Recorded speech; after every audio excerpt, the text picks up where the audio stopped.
ನಿಮಗೆ ಯಾವತ್ತಾದರೂ ಸ್ಟಾಕ್ ಮಾರ್ಕೆಟಲ್ಲಿ ಮಿಡ್ ಕ್ಯಾಪ್ ಸ್ಟಾಕ್ಸ್ ಅಂದ್ರೆ ಏನು, ಸ್ಮಾಲ್ ಕ್ಯಾಪ್ ಸ್ಟಾಕ್ಸ್ ಅಂದ್ರೆ ಏನು, ಲಾರ್ಜ್ ಕ್ಯಾಪ್ ಸ್ಟಾಕ್ಸ್ ಅಂದ್ರೆ ಏನು, ಇದು ಯಾವ ಥರ ಕ್ಲಾಸಿಫಿಕೇಶನ್ ಆಗಿರುತ್ತೆ, ಯಾವ ಥರ ಸ್ಟೇಬಲ್ ಆಗಿರುತ್ತೆ, ಥರ ಇನ್ವೆಸ್ಟ್ ಮಾಡಬೇಕು ಅಂತ ಯಾವತ್ತಾದ್ರೂ ಏನಾದರೂ ನಿಮ್ಗೆ ಅರ್ಥ ಆಗಿದೆಯಾ? ನಿಮ್ಗೆ ಅರ್ಥ ಆಗಿಲ್ಲ ಅಂದರೆ ಈ ವಿಡಿಯೋನ ಸ್ಕಿಪ್ ಮಾಡದೆ ಕೊನೆವರೆಗೂ ನೋಡಿ. ನಾನು ಎಕ್ಸ್ಪ್ಲೇನ್ ಮಾಡ್ತೀನಿ ಈ ವಿಡಿಯೋದಲ್ಲಿ ಲಾರ್ಜ್ ಕ್ಯಾಪ್ ಅಂದ್ರೆ ಏನು, ಮಿಡ್ ಕ್ಯಾಪ್ ಅಂದ್ರೆ ಏನು, ಸ್ಮಾಲ್ ಕ್ಯಾಪ್ ಅಂದ್ರೆ ಏನು ಅಂತ. ಸೊ ಕಂಪ್ಯಾರಿಸನ್ ಮಾಡಿ ನೋಡೋಣ ಯಾವುದ್ಯಾವುದು ಎಷ್ಟೆಷ್ಟು ರಿಸ್ಕ್ ಇದೆ, ಎಷ್ಟೆಷ್ಟು ಹೈ ಪೊಟೆನ್ಷಿಯಲ್ ಗ್ರೋತ್ ಇದೆ ಅಂತ.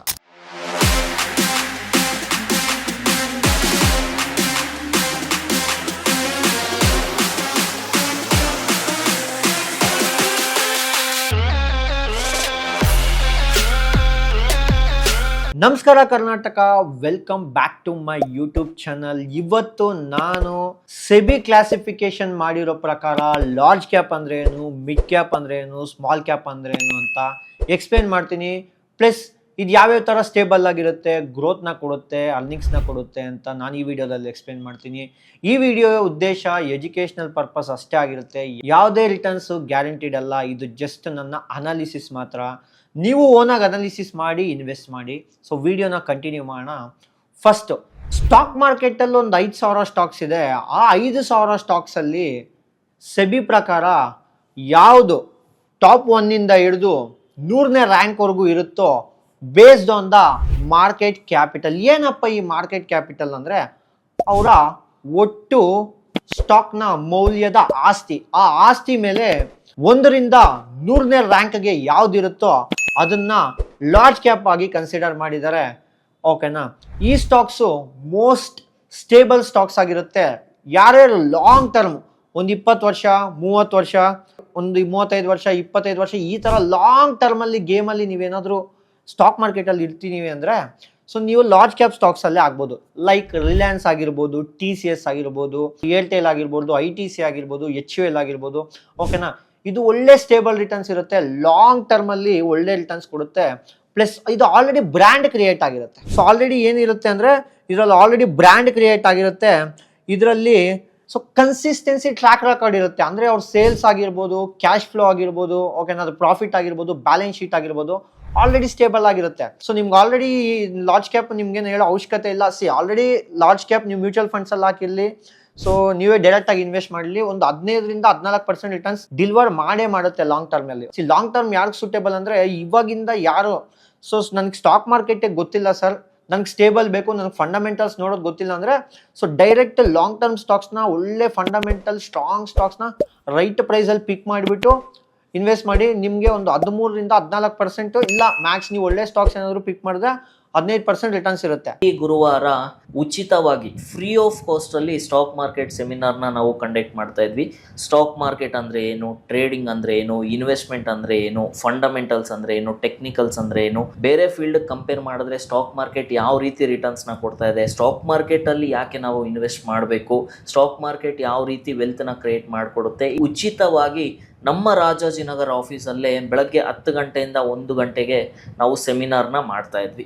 ಇನ್ನು ಮುಂದೆ ಗುರುವಾರದ ಜೊತೆಗೆ ಪ್ರತಿ ಭಾನುವಾರ ಕೂಡ ಸಂಜೆ 5 ಗಂಟೆಯಿಂದ 6-6:30 ತನಕ ನೀವು ಕುತ್ಕೊಂಡಿರುವಂಥ ಜಾಗದಲ್ಲೇ ಝೂಮ್ ಆ್ಯಪ್ ಮುಖಾಂತರ ನಮ್ಮ ಸ್ಟಾಕ್ ಮಾರ್ಕೆಟ್ ಫ್ರೀ ಸೆಮಿನಾರ್ನ ನೀವು ಅಟೆಂಡ್ ಮಾಡ್ಬೋದು. ನೆಕ್ಸ್ಟ್ ಲಾರ್ಜ್ ಕ್ಯಾಪ್ ಸ್ಟಾಕ್ಸ್ ಅಂತ ಹೇಳ್ಬಿಟ್ಟು ಇರೋ ಬರೋ ದುಡ್ಡೆಲ್ಲ ಒಂದೇ ಸ್ಟಾಕಲ್ಲಿ ಹಾಕೋದು ಒಳ್ಳೇದಲ್ಲ. You need some diversification. ಓಕೆನಾ? ಲೈಕ್ ಲಾರ್ಜ್ ಕ್ಯಾಪ್ ಅಂದರೆ ರಿಲಯನ್ಸ್ ಅಲ್ಲಿ ಹಾಕಿ, ನೆಕ್ಸ್ಟ್ ಬ್ಯಾಂಕಿಂಗ್ ಸೆಕ್ಟರಲ್ಲಿ HDFC ಹಾಕಿ, ಓಕೆನಾ, ನೆಕ್ಸ್ಟ್ ITC ಅಲ್ಲಿ ಈ ಥರ ಯಾವುದೋ ಒಂದು ಸ್ಟಾಕ್ಸ್ನ ತಗೊಳ್ಳಿ. ಓಕೆನಾ? ಯಾವುದೂ ರೆಕಮೆಂಡೆಡ್ ಅಲ್ಲ, ಓನ್ ಅನಾಲಿಸಿಸ್ ಮಾಡಿ ಬೈ ಮಾಡಿ. ಓಕೆನಾ? ಸೊ ನೆಕ್ಸ್ಟ್ ಬಂದುಬಿಟ್ಟು mid cap Nifty.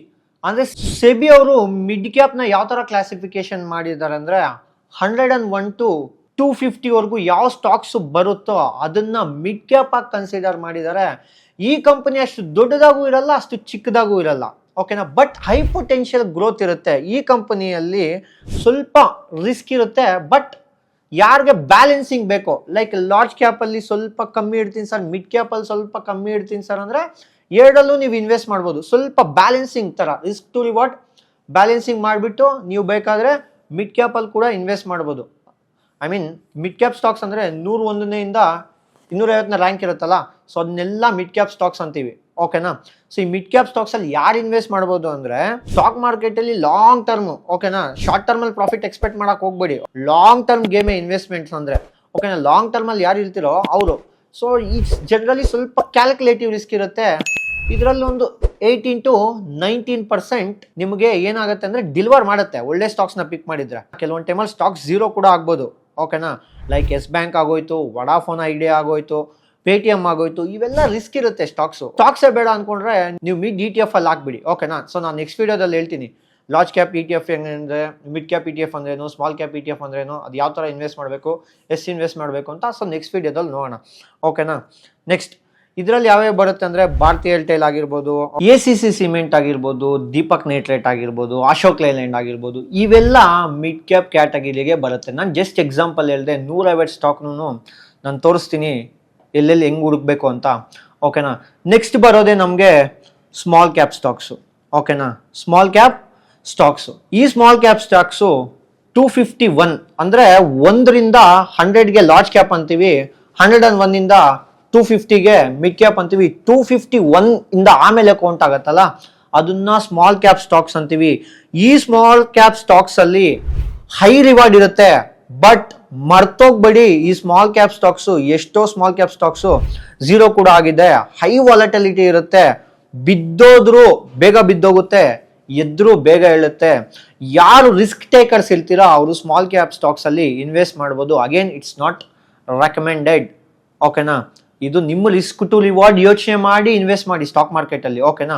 But long term ಅಲ್ಲಿ ಸ್ಮಾಲ್ ಕ್ಯಾಪ್ ಕೂಡ 20% ಕ್ರಾಸ್ ಆಗುತ್ತೆ.